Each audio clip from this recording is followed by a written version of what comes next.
депутатка талапкер болгонун себеби азыркы бүгүнкү күндө биздин коомдо болуп аткан, өлкөдө болуп аткан акыбалды көрүп четте карап тура албадым да. Келейин, иштейин, бир өзгөртүүлөргө барсак деген ойдо өзүмдүн талапкерлигимди сунуштап келатам. Азыркы жаңыланууну биринчиден азыр эл дагы бир жакшы ой менен кабыл алды. Мен өзүм да жеке пикиримде бул өтө туура багыт болду деп ойлойм биздин партия үчүн. Себеби мен түшүнүгүмдө буга чейин 30 жыл жогорку кеңештин тарыхында эле, биздин өлкөбүздүн тарыхында эле мындай көрүп өттүк биз.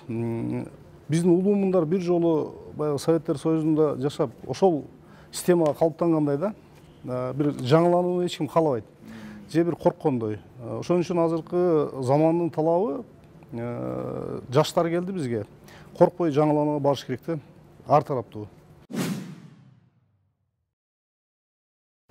Чек ара маселеси боюнча бул азыр өтө талаш, орчундуу маселе болуп турат.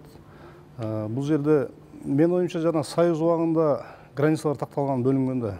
Ошол 90-жылы, 91-90 жылдары мына ар бир өлкө өз эгемендүүлүгүн алды. Вот ошондо границалар кайсы жерде болсо, мен оюмча ошол жерде калган туура дейм да. Себеби 90-жылдан кийин дагы кээ бир жерлер бизге өтүп кетти, кээ бир жерлер аларга өтүп кетти. Вот ошодон келип чыккан проблеманын баардыгы ушу күнгө чейин адамдын өмүрүн алганга чейин барды да. Мен оюмча көп эле талаш тартыштын кереги жок. Ошол